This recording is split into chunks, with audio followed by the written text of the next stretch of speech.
It's Divas That Care Radio. Stories, strategies, and ideas to inspire positive change. Welcome to Divas That Care, a network of women committed to making our world a better place for everyone. This is a global movement for women, by women, engaged in a collaborative effort to create a better world for future generations. To find out more about the movement, visit divasthatcare.com after the show. Right now, though, stay tuned for another jolt of inspiration. Well, hello, everyone, and welcome back to the Divas That Care. My name is Candace Gish. Well, guys, it's going to be a great day today. I'm excited. We're going to be introducing a brand new diva to our family, and she's going to be sharing a little bit about her life and what an exciting life she does live. If this is your very first time tuning into the Divas That Care, a huge welcome to you. The Divas That Care is now in its 11th season, and we are listened to in over 30 countries around the world. And it's because of all the amazing supporters out there that we're able to continue to do this. And I'm just so grateful that I'm able to interview amazing women. So thank you guys all so much, and a big welcome to you. All right, everybody, let's get going here. Today's guest is Julia Ip. Julia, welcome to the program. Hey, Candace. Thank you so much. I'm so glad to be on here. Well, I'm so excited to be interviewing a fellow Canadian here and a fellow globaler. So before we kind of get started into the questions that I have for you, would you mind introducing yourself to our listeners? Yeah, for sure. So hello, everyone. My name is Julia, and I'm a senior at Minerva University. I'm double majoring in brand management and design societies.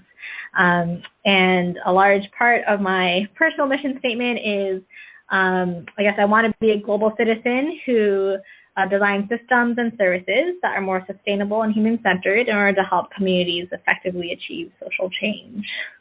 Oh, my gosh. That is incredible. You know, a lot of people were like, wow, how did she do that? And where did she come across this? And why did she decide to do this? Yeah, for sure. So I guess talking about Minerva, growing up in Canada, I grew up in Markham, Ontario, a small suburb outside of Toronto, where everyone, becomes like a doctor, an engineer, an accountant. I was still very much in that generation. And I just feel like all my life I grew up in Markham, and I didn't really, sure, I went on vacation here and there, to the U.S., to Europe. But then again, that's just vacation. It's very different from living in a different city or a different location. And I just felt like there was so much more to the world that I had no idea about. And I very much grew up in kind of this Markham bubble with a very safe, small community, very happy where I was, but I did want to gain a more global perspective. And so when I heard about Minerva, it was actually one of my good friends in high school he was a year older than me and in the same business club, and he came back from university and we bumped into each other at a holiday party of all places, and he just, gushed about his university, about Minerva, and all the experiences he's had, and that just really inspired me to apply and see what happens. Very lucky that I got in, and I've been enjoying it ever since. Well, it sounds like an amazing university, and you're studying business. And what kind of things have you been doing? Because a lot of people think, well, you go to university and you stay at the university, but that's kind of not what you've been experiencing. Yeah, for sure. Yeah, so the premise of Minerva University is it wants to, help foster global citizens. And in doing so, we actually traveled to 7 cities over 4 years. Because of COVID, that's kind of shifted a bit, but I've still been able to have lots of really great experiences. So I started out in San Francisco in first year.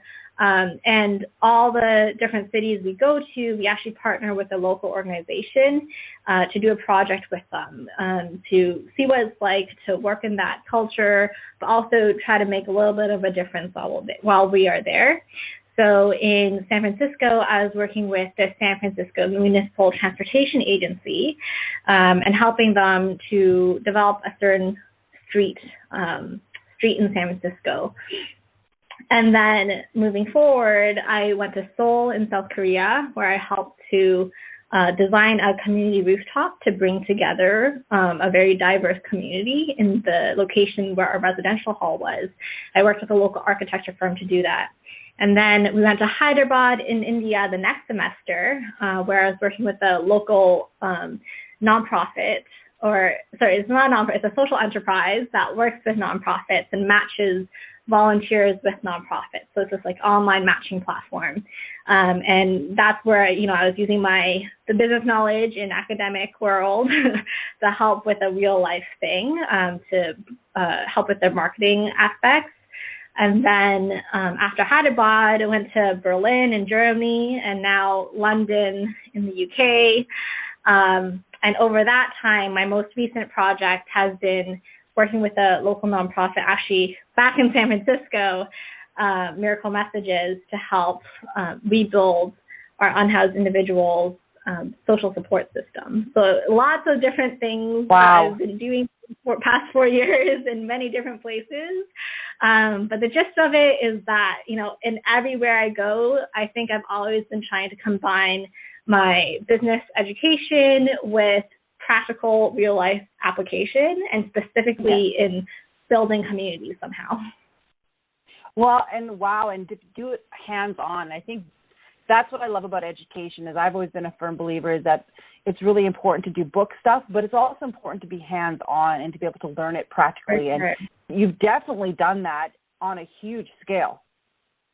For sure. And I mean, I'm just one student at my university, right? Like there's so many other amazing students at my university doing so many amazing things. So I think education, definitely very important, and I'm so glad that Minerva University came into existence. You know what? I can definitely see that. That's fantastic. And I love hearing about that. I wish more universities were like that. For sure. I think nowadays too, like more universities are incorporating a more practical aspect, whether it's like through a co-op program or through like internships and stuff like that. So glad that we're moving in that direction. Yes, exactly. So you are very passionate about, you were mentioning communities and helping with sustainability. So tell me a little bit about that, because I'm really excited to hear what your mission is and what you're trying to do with that. Yeah, for sure.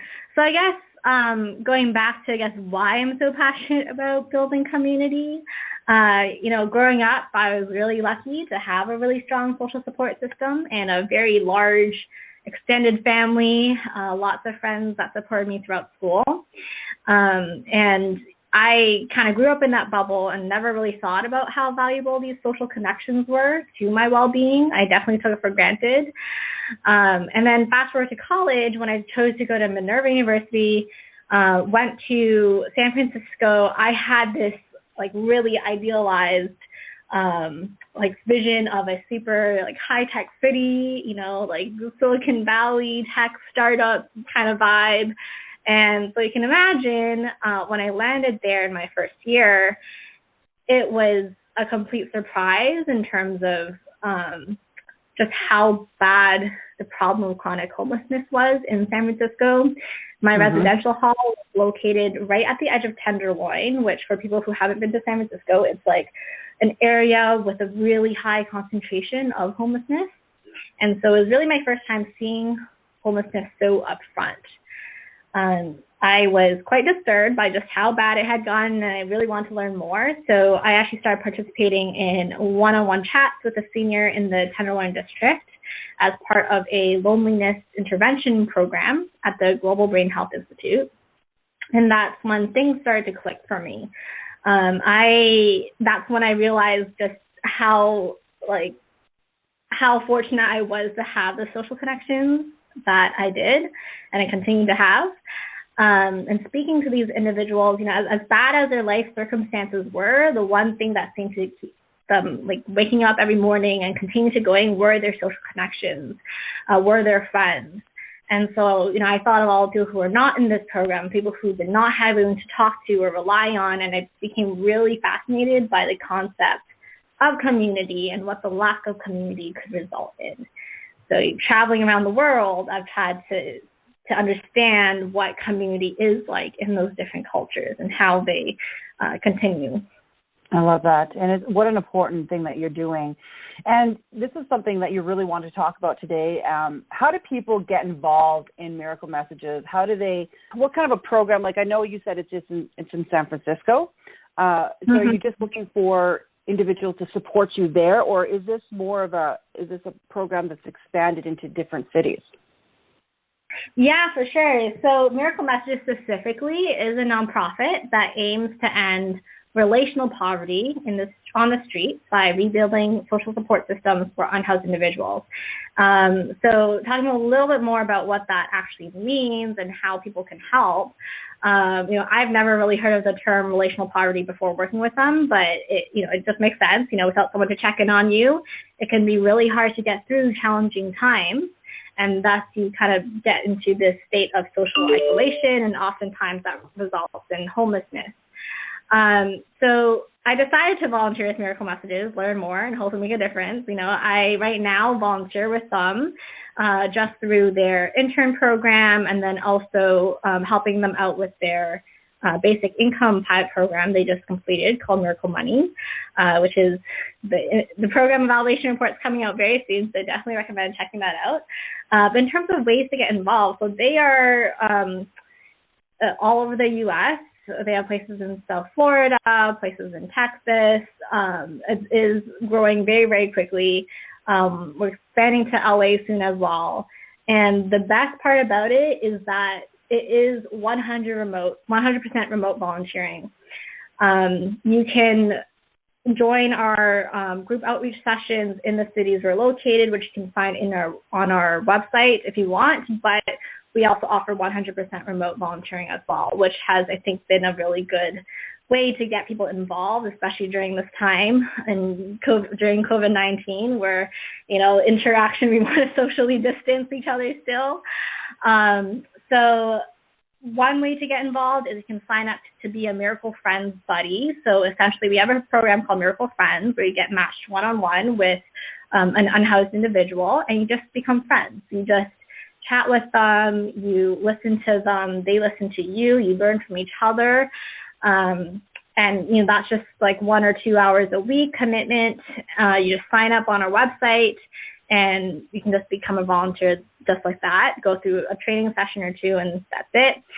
Or you can also become a case-solving volunteer. So the other program we offer is a reunion program. So essentially we reunite unhoused individuals with their loved ones. So, a lot of people, some people who are experiencing homelessness sometimes disconnect from their loved ones for many different reasons, right?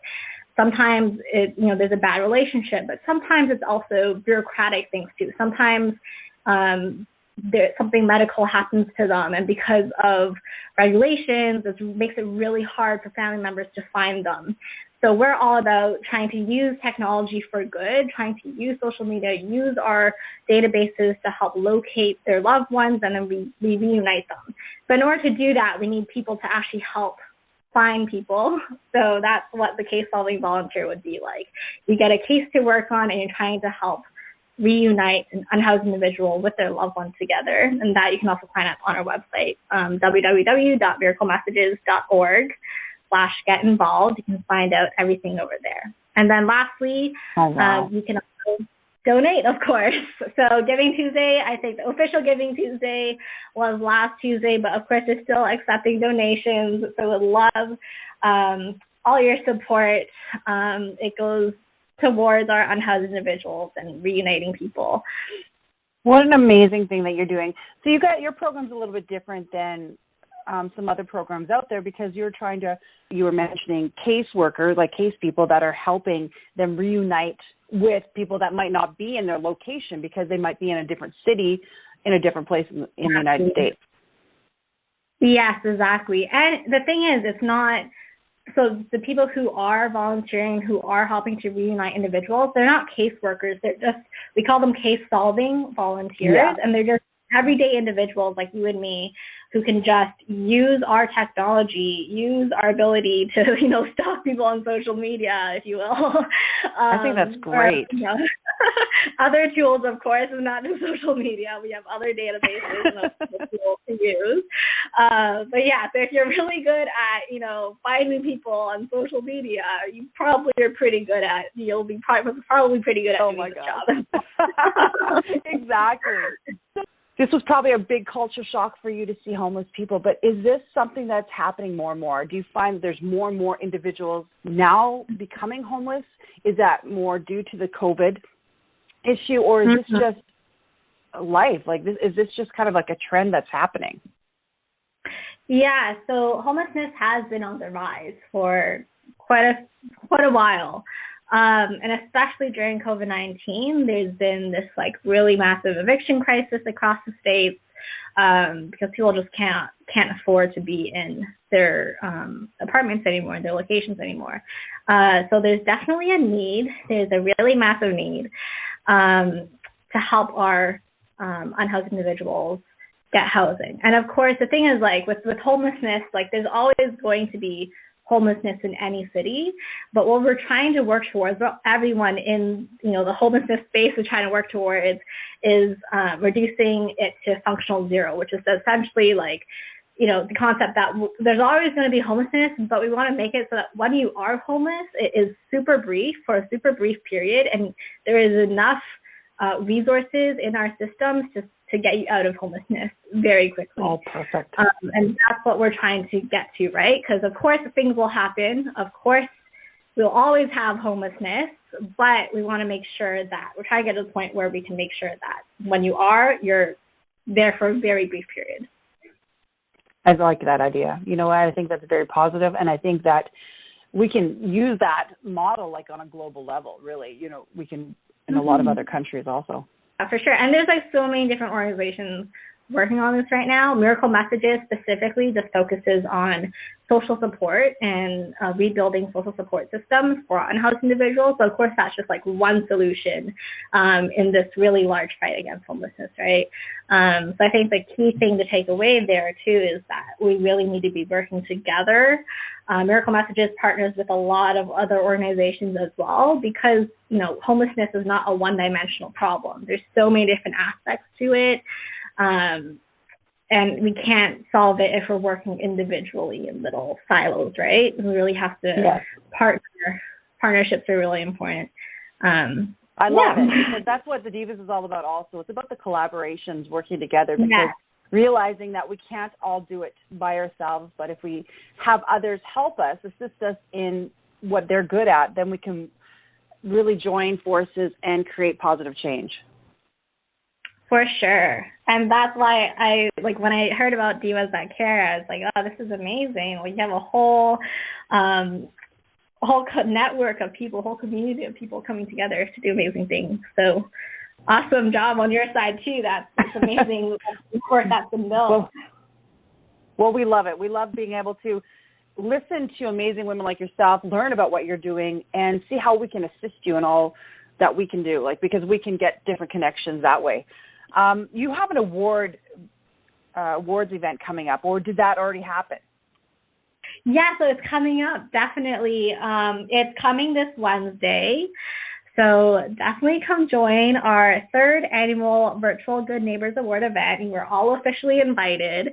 And it's our event where we celebrate all the people behind the scenes who make Miracle Messages possible. You can learn more about Miracle Messages and hear heartwarming stories from our unhoused friends, and it's a free registration, so encourage everyone to come and find out more about Miracle Messages and what we do. And I believe that we can probably put the link in the show notes somewhere to the registration. I will be able to do that. Yes, no, I'm really excited. I'm going to be posting all your social media links with ours, because I think it's really important for our listeners to check you out and all that you're doing. Julia, one of the things I want to ask you also, what is next for you? I know that you're still finishing off university here. Tell us, what is the next process for you, and what does the future hold for you? That's a great question. I think in the immediate future, once I graduate, I've secured a job as a product manager at Adobe. So I'm hoping to continue helping Adobe build its own community internally. And then also I'm going to be continuing to volunteer and work with Miracle Messages, at least for the foreseeable future. I mean, I'm always thinking about the future plans and stuff, but that's what's on the outlook so far. I love it. You're so inspiring for a lot of our listeners to see what is available out there and how you're using it, and you're doing it at such a young age. Julia, what kind of tips, kind of tools can you leave our listeners today, for people that are around your age, but also for people, older? Yeah, for sure. For people who are around my age or people who are, just about to go into university, I'd really encourage everyone to consider different education paths if possible. And if it's a good fit, you should really explore your options. And especially if there's a chance for you to go study abroad, I would definitely take it. It just gives you a completely different perspective on things. It widens your perspective on issues and makes everything just really relative. And then I'd also put more effort into, and this is not just for students, but I think for our older adults as well, like anyone, I think it's really important to put effort into becoming more culturally dexterous. So that means learning about other cultures, how others live in different countries, how others live differently within your same country. Inequality is real. We should definitely be a little more understanding and more open-minded, I think, in terms of even when you're just walking on the street and you see someone, definitely take a second and just think, what biases do I have in my mind right now? Where do those come from? So I think doing that reflection has definitely helped me at least come to where I am. And that's a huge part of why I, help volunteer at Miracle Messages now and do what I do, because I did that reflection and I still constantly am trying to improve that as well. I love that. Thank you so much for that wonderful tip. I want to thank you so much for being my amazing guest today. You make sure that you keep up the amazing work, girl. We want to have you back on the program and hear more about what you're doing. For sure. Thank you so much for having me, Candace. This has been an awesome chat. Oh, it was my pleasure. I really enjoyed learning about you, learning about what you're doing, and learning about the possibilities. I think that's the main thing, is you're sharing with us something that we don't know anything about. And I just love how you're taking it with both hands and just going with it. So thank you. And as I said, I can't wait to hear what the future holds. Yeah, me too. I'm also excited to see what the future holds as well. Thank you so much for having me. Oh, you're welcome. And you know what? A huge shout out to all of our listeners. I'm going to be posting Julia's information on our Facebook and all of our social media, because I think it's really important for you to check her out. And what an amazing life she's living. All through this great program that she's doing through Minerva University, she's learned so many things. And so make sure that you check her out, check out what she's doing, and keep up with her, because I think she's going to surprise all of us in all the great things that she's doing. So thank you again, Julia. Thank you to all of our amazing guests through the years. We love having these fantastic guests on our program, because they really change our minds. I think they open our eyes to all the possibilities of the world. So thank you again. I hope that each and every one of you has a fantastic day. Until next time, everyone. Thanks for listening. This show was brought to you by Divas That Care. Connect with us on Facebook, on Instagram, and of course on divasthatcare.com, where you can subscribe to our newsletter so you don't miss a thing.